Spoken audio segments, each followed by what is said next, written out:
Dr. David Rodriguez had been working alone at the Arctic Research Station for 3 months now.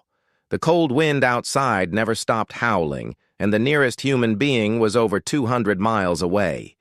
He didn't mind the loneliness, though, as a scientist who studied strange life forms, he loved the quiet time to focus on his work. That Tuesday evening started like any other. David was checking his weather instruments when something odd appeared on his radar screen. A bright dot was moving across the sky much faster than any airplane could fly. Then suddenly the dot disappeared completely. "That's weird," David said to himself, adjusting his thick glasses. He stepped outside into the freezing night air to get a better look. The snow was falling heavily, and the wind was getting stronger by the minute. A big storm was coming. Then he saw it.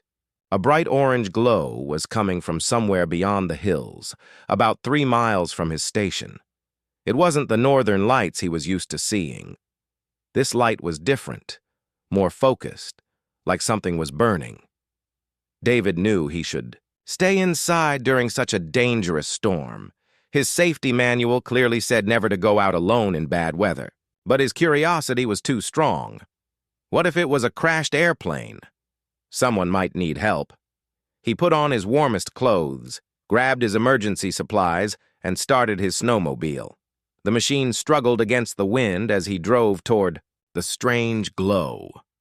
Snow whipped across his face, making it hard to see. Several times he almost turned back, but something kept pulling him forward. When he finally reached the glowing area, David couldn't believe what he was seeing. There was a large piece of metal stuck in the snow, but it didn't look like any aircraft he had ever seen. The metal was smooth and curved in impossible ways, almost like it had grown instead of being built. Strange symbols were carved into its surface, still glowing with a soft blue light. Steam was rising from the wreckage, melting the snow around it. David approached carefully, his heart beating fast. As he got closer, he noticed that part of the strange craft had been torn open. Through the opening, he could see movement inside. His flashlight beam revealed something that made him gasp. There was a person inside, but not quite like any person he had ever seen. The figure looked like a woman, but her skin had a pale blue tint that seemed to shimmer in the light. Her hair was white as snow, and strange patterns glowed softly along her arms and neck. She was clearly hurt badly. Silver-colored liquid was seeping from cuts on her body, and her breathing was very shallow. David realized she was dying. For a moment, he just stood there in shock. This couldn't be real. But the woman's weak breathing reminded him that real, or not, someone needed help immediately. David had spent his whole career studying unusual life forms, but he had never imagined anything like this. His scientific mind was racing with questions, but his human heart told him what to do. He couldn't just leave her there to die in the cold. Carefully, he checked if it was safe to move her. The strange craft was making soft, humming sounds, and some of the symbols were still glowing. It seemed like the ship was still partly alive somehow, responding to the woman's weak pulse. "Okay, let's get you out of here," David whispered, even though he wasn't sure she could hear him. He wrapped her in his emergency blankets and carefully lifted her from the wreckage. She was lighter than he expected, and her skin felt cool, but not cold like a human's would in this weather. As he carried her, he noticed that her wounds seemed to be healing themselves very slowly. The trip back to his research station felt like it took forever. The storm was getting worse, and David had to stop several times to rest. The woman remained unconscious, but occasionally she would make soft sounds that seemed almost like music. Once back at his station, David cleared off his examination table and laid her down gently. Under the bright laboratory lights, he could see her features more clearly. She was definitely not human, but there was something beautiful about her alien appearance. Her face was peaceful despite her injuries. David had medical training for emergencies, but nothing had prepared him for this. He didn't know if human medicine would help or hurt her. All he could do was clean her wounds and try to make her comfortable. As he worked, He noticed more amazing things about her. Her blood was that strange silver color, and it seemed to have tiny lights floating in it. Her heartbeat was slower than a human's, but had a complex rhythm that reminded him of ocean waves. The most incredible thing was her injuries. They were definitely healing on their own, just very slowly. David realized that if he could just keep her stable, her body might fix itself. For 3 days, the storm raged outside, while David stayed by her side. He monitored her vital signs, gave her small amounts of water, and talked to her even though she couldn't respond. He told her about his research, about Earth, about how he had found her. On the 3rd night, as the storm finally began to calm down, something extraordinary happened. The woman's eyes slowly opened, revealing pupils that seemed to contain tiny stars. She looked around the room in confusion, then focused on David's face. When their eyes met, David felt something he had never experienced before. It was like a gentle touch inside his mind, warm and curious. Somehow, without words, he understood that she was grateful and no longer afraid. That was the moment both their lives changed forever. David had saved a life, but he was about to discover that he had also opened a door to something much bigger than he could ever imagine. The woman tried to sit up, and David gently helped her. She looked at him with those incredible star-filled eyes and spoke her first words in a voice like soft music. "Thank you," she said in perfect English, though David could tell the words felt strange in her mouth. "You have given me the gift of life. Now I must find a way to give you something in return." David realized that his quiet, lonely life as a researcher was over. Whatever happened next, nothing would ever be the same again.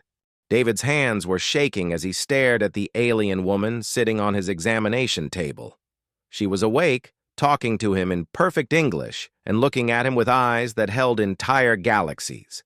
This was really happening. "How do you know our language?" David asked, trying to keep his voice steady. The woman tilted her head slightly, a gesture that seemed almost human. "We have been watching your people for many years, learning your ways, your words. My name is Lyra."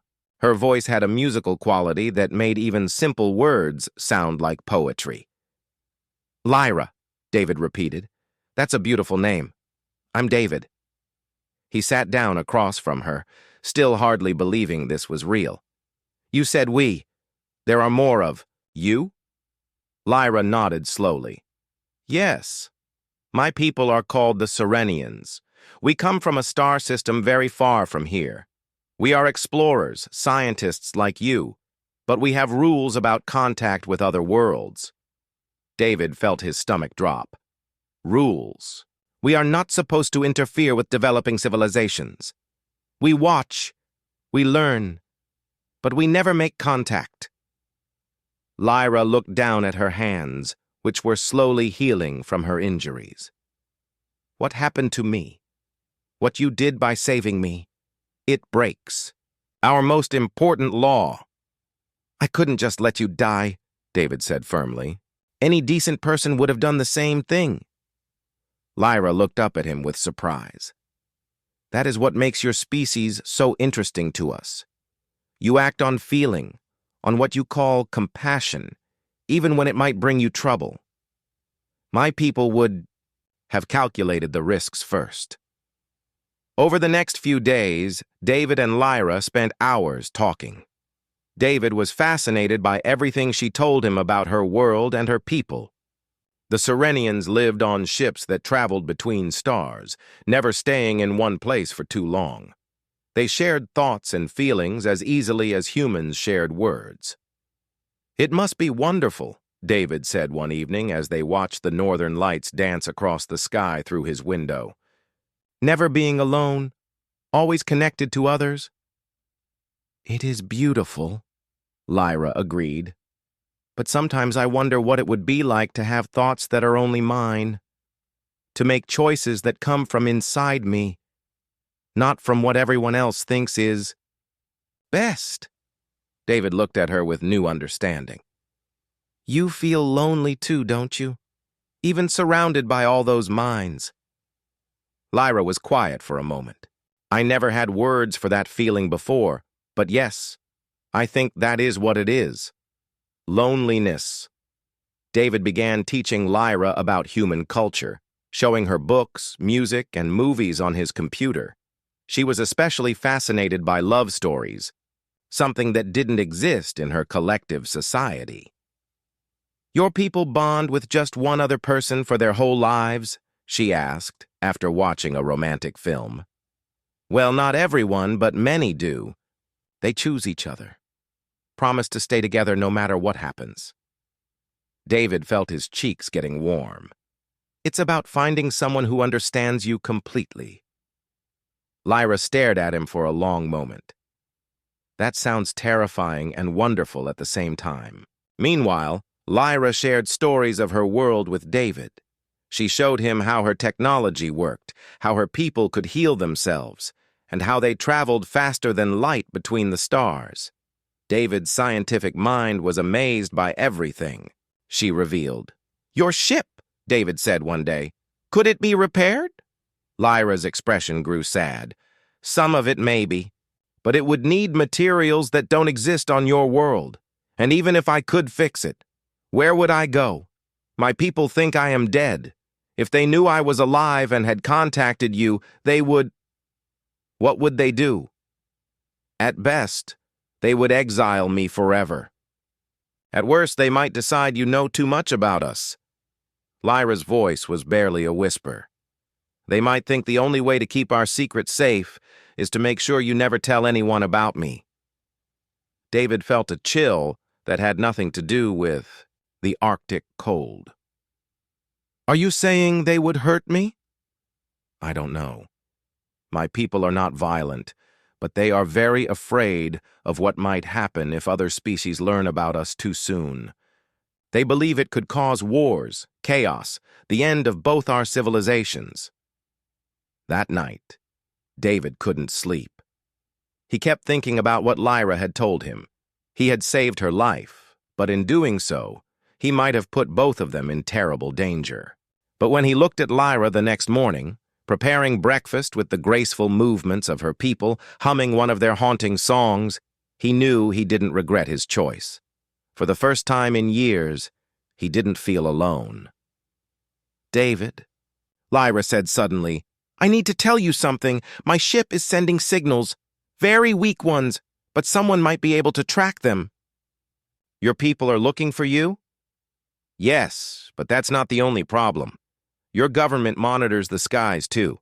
They might have detected my crash. They might be coming to investigate." David's blood ran cold. If military forces found Lyra, what would they do to her? What would they do to him for hiding her? "How long do we have?" he asked. "I don't know. Days, maybe weeks. But David, there's something else." Lyra took his hands in hers.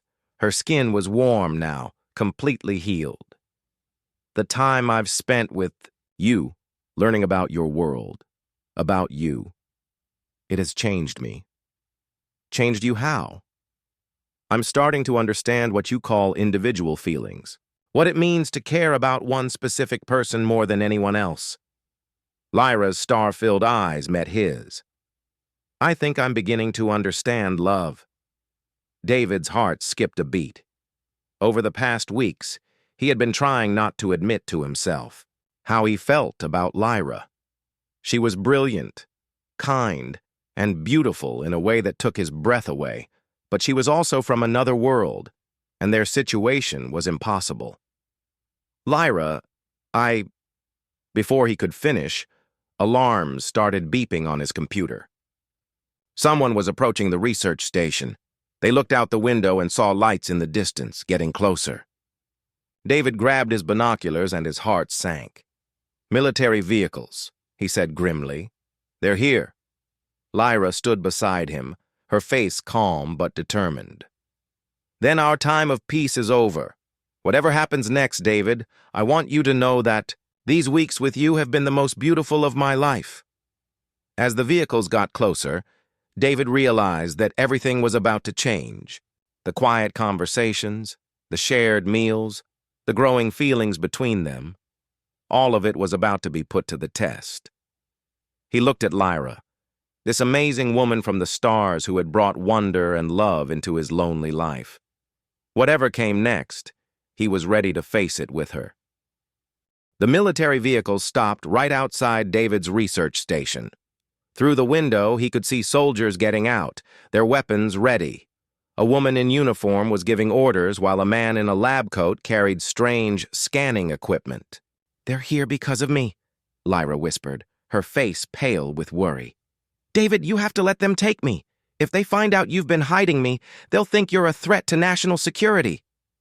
"No way," David said firmly. "I'm not letting anyone hurt you." The woman in uniform knocked loudly on the door. "Dr. Rodriguez, this is Colonel Turner. We need to speak with you immediately about unusual energy readings in this area." David's mind raced. He had maybe 30 seconds before they would force their way in. "Lyra, is there somewhere you can hide?" "The lower laboratory," she said quickly. "But David, there's something else you need to know. My people are coming too." "What do you mean?" "I've been receiving messages through my damaged ship's communication system. A Serenian recovery vessel is approaching Earth. They're not coming to rescue me." Lyra's voice shook with fear. "They're coming to eliminate all evidence of contact between our species." David felt his blood turn to ice. "Including me?" "I'm afraid so. To them, you're a contamination risk. They'll do whatever it takes to protect the secret of our existence." The knocking got louder. "Dr. Rodriguez, open this door now or we'll break it down." "Go," David urged Lyra. "Hide in the lower lab. I'll handle this." Lyra grabbed his arm. "Promise me something. No matter what happens, don't tell them about me. Even if they threaten you, even if they hurt you, my people will know if humans have learned about us, and they'll take action to silence your entire species." "Lyra, promise me." "I promise," David said, though the words felt like lead in his mouth. Lyra disappeared down the stairs just as the soldiers burst through the door. Colonel Turner was a stern woman with sharp eyes that seemed to see everything. The scientist with her, Dr. Peterson, was already scanning the room with his equipment. "Dr. Rodriguez," Colonel Turner said coldly, "we've detected massive electromagnetic disturbances in this area, the kind that could only come from advanced technology. What do you know about it?" "Nothing," David lied, trying to keep his voice steady. "I've been monitoring weather patterns, that's all." Dr. Peterson's scanner was beeping frantically. "Colonel, I'm reading residual energy signatures throughout this facility. Something with technology far beyond our current capabilities was here recently." "Search everything," Colonel Turner ordered her soldiers. "If there's foreign technology here, I want it found." David watched in horror as the soldiers tore through his research station, looking for any sign of Lyra or her ship. His heart pounded as they got closer to the stairs leading to the lower laboratory. Meanwhile, Lyra was hiding in the basement, desperately trying to repair her ship's communication system. She had received another message from the Serenian recovery vessel. They would arrive within hours, and their orders were clear: eliminate all traces of contact. She thought about David upstairs, probably being questioned by the military. He was risking everything to protect her, just like he had when he first found her crashed in the snow. She couldn't let him pay the price for her people's fear. Lyra made a decision that went against everything she had been taught. She activated her ship's emergency beacon, sending a signal that would lead both the human military and her own people directly to her location. If they wanted to find her, she would make it easy, but she would face them on her terms. Upstairs, David was running out of excuses. Dr. Peterson's equipment kept detecting energy signatures, and Colonel Turner was getting more suspicious by the minute. "Dr. Rodriguez," she said slowly, "I'm going to ask you one more time. Have you had contact with any unknown technology or individuals in the past month?" David looked into her eyes and made his choice. "No. I've been alone here the whole time." Just then, alarms started going off on Dr. Peterson's equipment. "Colonel, I'm detecting a massive energy surge from below the building." That's when David knew Lyra had made her decision too. She wasn't going to hide anymore. The soldiers rushed toward the stairs, but David stepped in front of them. "Wait! Let me go first. If there's something dangerous down there, I know this facility better than anyone." "Stand aside, Doctor," Colonel Turner commanded. "No," David said, surprising himself with his own courage. "This is still my research station." Colonel Turner signaled to her soldiers, and they grabbed David's arms. But before they could move him, a brilliant blue light began shining from the lower level. Lyra appeared at the top of the stairs, glowing with the same ethereal light that had first drawn David to her crash site. She looked like an angel, beautiful and otherworldly. The soldiers stepped back in amazement and fear.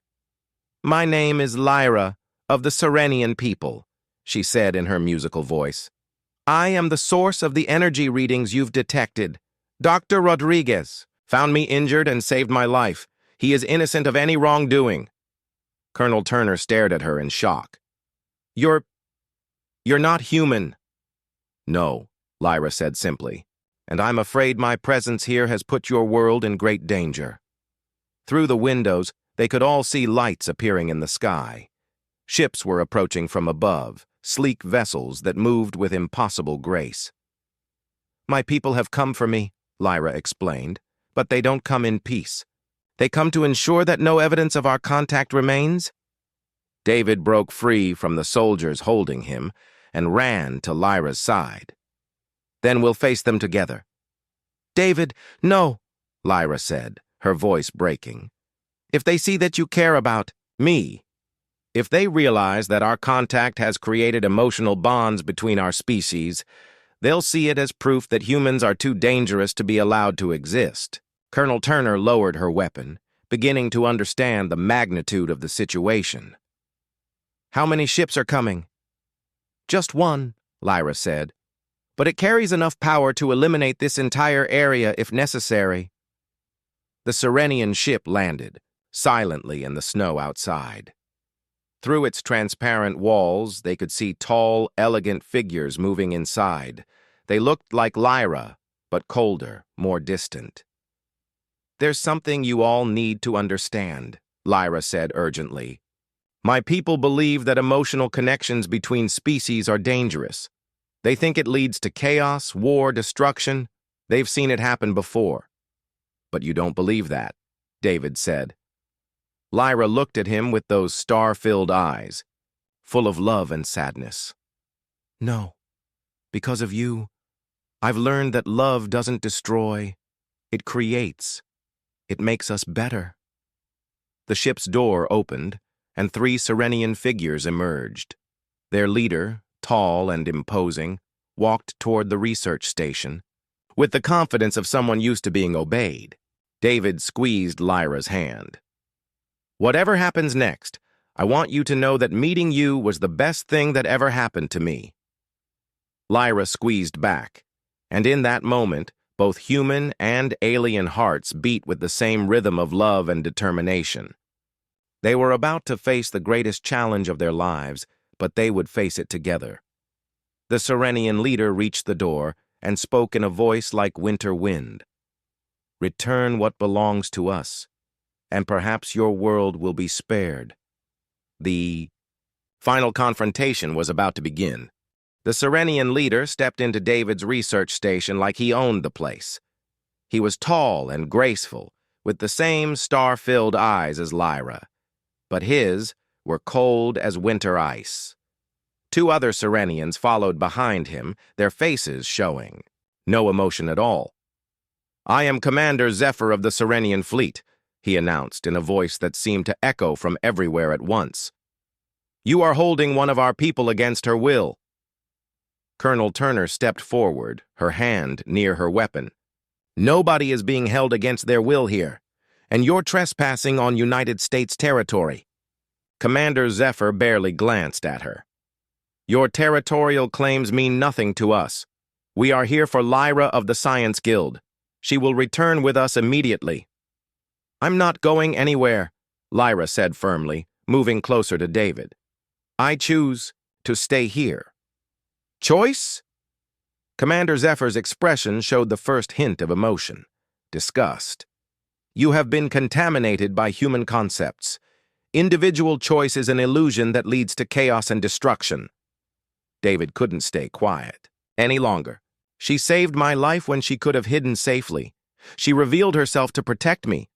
That doesn't sound like contamination to me. That sounds like courage. Commander Zephyr finally looked directly at David, and the human felt like he was being examined under a microscope. You are the source of the contamination. You have infected her with dangerous emotions. Love isn't dangerous, David said, though his voice shook slightly under the alien's intense gaze. Love, Commander Zephyr repeated the word like it tasted bitter. We have seen what your love does. It makes beings act irrationally. It causes wars, betrayal, the collapse of entire civilizations. Dr. Peterson, who had been quietly scanning the Serenians with his equipment, suddenly spoke up. Colonel, you need to see this. Their biology, it's incredible. They share some kind of collective consciousness. Silence, Commander Zephyr commanded, and Dr. Peterson found himself unable to speak, though his mouth kept moving. That's enough, Colonel Turner said, raising her weapon. Release him now. Commander Zephyr waved his hand dismissively, and suddenly all the human weapons stopped working. The soldiers pulled their triggers, but nothing happened. Their radios went dead. Even their flashlights flickered and died. Your primitive technology cannot harm us, he said calmly. We are here for one purpose only. Lyra will return with us, and all evidence of contact will be eliminated. What does that mean exactly? David asked, though he was afraid he already knew the answer. It means everyone in this facility has learned too much about our existence, Commander Zephyr replied without emotion. The contamination must be stopped before it spreads. David felt ice forming in his stomach. You're talking about ending human lives. We're talking about preventing a catastrophe that could destroy both our species, one of the other Serenians spoke for the first time. Individual lives are less important than the survival of entire civilizations. That's when Lyra did something that shocked everyone in the room. She dropped to her knees in front of David and took his hands in hers. David Rodriguez, she said in her musical voice, will you marry me? The silence that followed was complete. Even Commander Zephyr seemed stunned. Lyra, what are you doing? David whispered. Something that has never been done before, she replied, her star-filled eyes locked on his. In human law, marriage creates a bond that gives certain legal protections. In Serenian culture, the concept of permanent individual bonding is so foreign that our laws have no provisions for dealing with it. David began to understand. You're trying to create a legal situation that neither of our peoples knows how to handle. Exactly. If we're married under human law, they cannot simply take me without creating an international incident. And if we're bonded in the Serenian way, my people will have to convene councils and debates that could take months or even years to resolve. Commander Zephyr recovered from his shock. This is impossible. Serenians do not form individual bonds. We are part of the collective consciousness. What you're suggesting goes against our fundamental nature. Then I'll change my fundamental nature, Lyra said, with determination that surprised everyone. David, when Serenians bond, we share part of our life force with each other. It's permanent and irreversible. It would mean that part of me becomes part of you, and part of you becomes part of me. David stared at her. What would that do to me? I don't know. It's never been done with a human before. It might extend your lifespan, enhance your abilities, or... She paused. It might be dangerous. There's no way to predict what will happen when human and Serenian life forces combine. She could kill you, Commander Zephyr said bluntly, or worse, drive you insane. The human mind is not designed to handle Serenian consciousness. David looked into Lyra's eyes and saw fear there. Not fear of the unknown consequences, but fear that he would say no. Fear that he would choose safety over love. "Yes," he said, simply. "I'll marry you." "David, no," Colonel Turner protested. "You don't understand what you're agreeing to." "I understand perfectly," David replied, never taking his eyes off Lyra. "I'm choosing love over fear. I'm choosing hope over safety. I'm choosing her." Lyra's eyes filled with tears that sparkled like starlight. "Are you sure? Once we begin the bonding process, there's no going back. We'll be connected for the rest of our lives." "I've never been more sure of anything," David said, helping her to her feet. Commander Zephyr stepped forward angrily. "This is madness! I will not allow you to corrupt our species with this human weakness." "It's not weakness," Lyra said, standing tall beside David. "It's the strongest thing I've ever felt." She began to glow with that beautiful blue light again, but this time it was different. Warmer, more alive. David could feel something changing in his chest, like his heart was learning to beat in a new rhythm. "By human tradition and my own free will," Lyra said formally, "I pledge my life to yours, David Rodriguez. And I pledge my life to yours, Lyra of the Serenian people," David replied, feeling the words resonate in his bones. Light began to flow between them, and David felt the most incredible sensation of his life. It was like discovering he had another sense he never knew existed. He could feel Lyra's thoughts, her emotions, her very soul connecting with his own. But the process was interrupted by a terrible sound. Commander Zephyr was calling for reinforcements. "More ships are coming," one of the other Serenians reported. "The High Council demands immediate resolution of this contamination." Through the windows, they could see lights appearing in the sky. Not just one ship this time, but many. "How long do we have?" Colonel Turner asked, finally understanding that they were all on the same side now. "Minutes," Commander Zephyr replied grimly. "And when they arrive, they will not be as patient as I have been."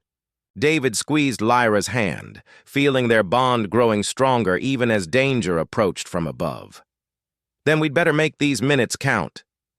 The bonding light grew brighter around them, and for a moment, David felt like he could see the entire universe through Lyra's eyes.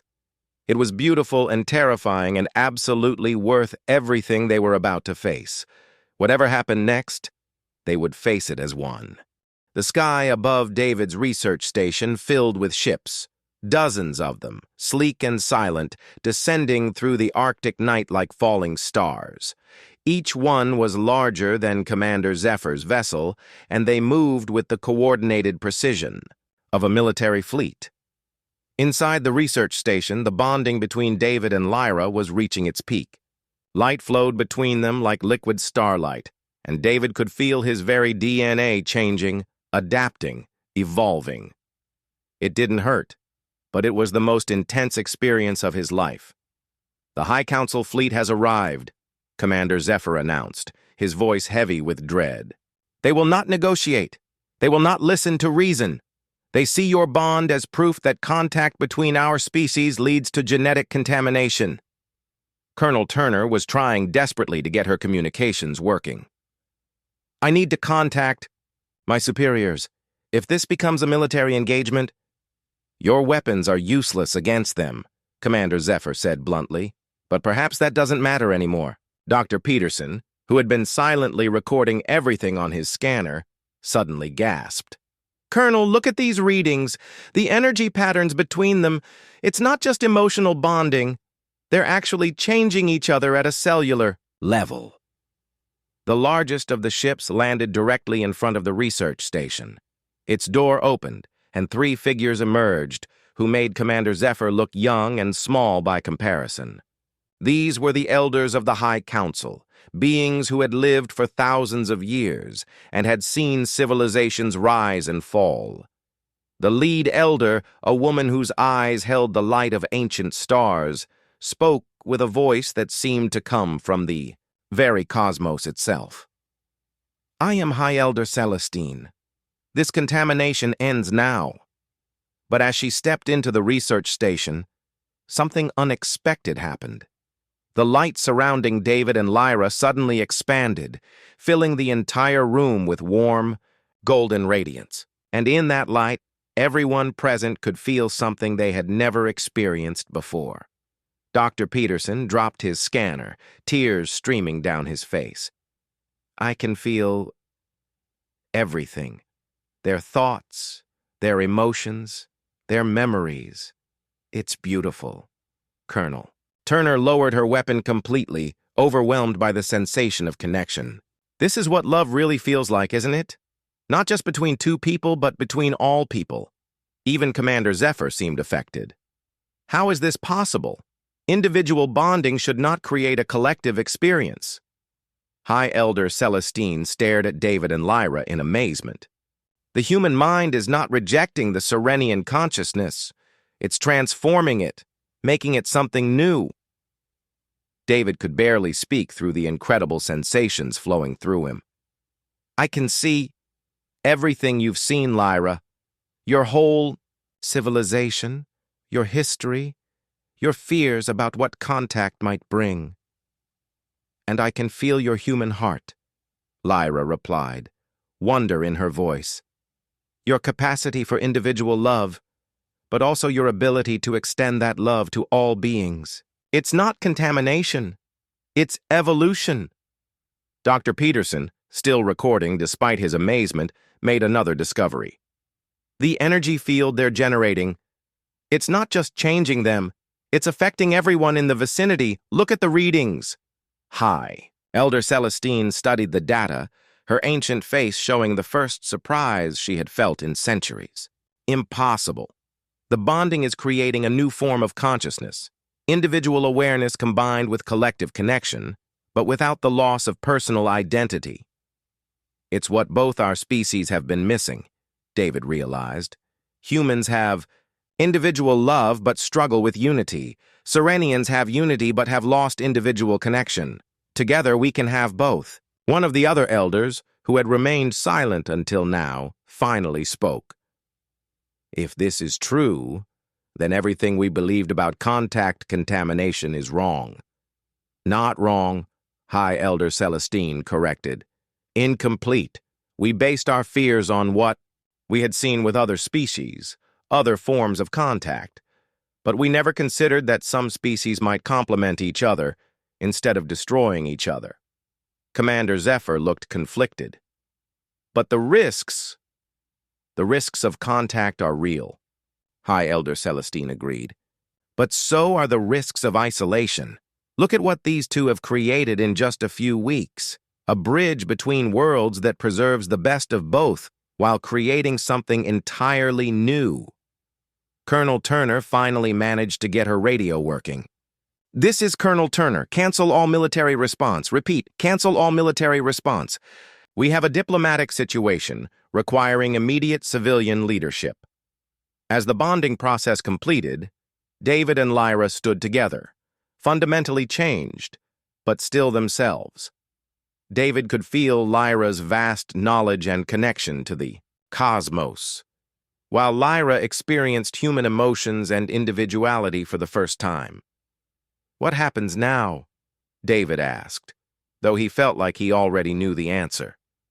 High Elder Celestine smiled, the first time any of them had seen a Serenian show such emotion. Now you become something that has never existed before. Ambassadors between our worlds. Teachers who can help both species learn from each other. But the law, Commander Zephyr protested weakly. Laws can be changed when circumstances change, High Elder Celestine replied. And circumstances have definitely changed. Dr. Peterson was practically bouncing with excitement. The scientific possibilities are endless. If we can understand how this bonding process works, we might be able to create controlled contact between other humans and Serenians. Slowly, Lyra cautioned, her voice now carrying both human warmth and Serenian wisdom. Contact must be voluntary, gradual and carefully monitored. Not everyone will be compatible, but some will be, David added, feeling the truth of it in his newly expanded consciousness. And each successful bonding will create more bridges between our worlds. High Elder Celestine nodded approvingly. You will establish a facility here, a place where both species can come to learn about this new form of existence. You will be the first, but not the last. Colonel Turner stepped forward. What do I tell my government? Tell them the truth, High Elder Celestine said simply. That contact between our species is not only possible, but beneficial.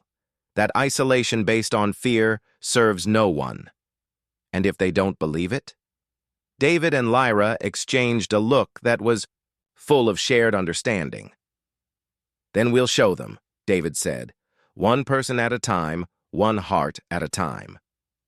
6 months later, the David-Lyra Research Center was bustling with activity. Scientists from both species worked side by side, studying the new form of consciousness that the bonding had created. Carefully selected volunteers from both worlds were participating in controlled bonding experiments, creating a growing community of hybrid beings. David and Lyra stood on the observation deck of their new facility, watching the aurora borealis dance across the Arctic sky. But now they could see so much more than just the lights. They could see the cosmic forces that created them, the solar winds that shaped them, the magnetic fields that guided them. Do you ever regret it? David asked, though he could feel through their bond that she didn't. Never, Lyra replied, taking his hand. I was dying when you found me, David, not just physically but spiritually. I was part of a collective that had forgotten how to truly connect with anything. And I was alive but alone, David added, so focused on studying life that I had forgotten how to live it. They watched as a group of human and Serenian children played together in the courtyard below, their laughter echoing in the cold air. These were the children of the bonded pairs, beings who would grow up truly belonging to both worlds. We did something impossible, Lyra mused. We proved that love really can transcend any barrier, even the space between stars, David agreed. High Elder Celestine approached them, her ancient face peaceful. Over the months, she had become not just their supervisor, but their friend. The council has approved expansion of the program to 3 more locations, she announced, and the human governments have agreed to establish formal diplomatic relations with our people. Because of what we proved here, David said with satisfaction. That contact doesn't have to mean conflict. That differences don't have to mean division, Lyra added. As the aurora reached its peak, painting the sky in brilliant greens and blues, the 3 of them stood in comfortable silence. Around them, the impossible had become routine. Humans and Serenians working together, learning from each other, creating a future that neither species could have imagined alone. David squeezed Lyra's hand, feeling their bond as strong as ever. They had started as 2 lonely souls from different worlds. Now they were the bridge that connected those worlds, proof that love truly could transcend any distance, any difference, any fear. Above them, the stars shone down like ancient blessings, witnessing the birth of something beautiful and new. And in the warm glow of the research center, the future was being written by hearts that had learned to beat as one while remaining beautifully, individually, their own.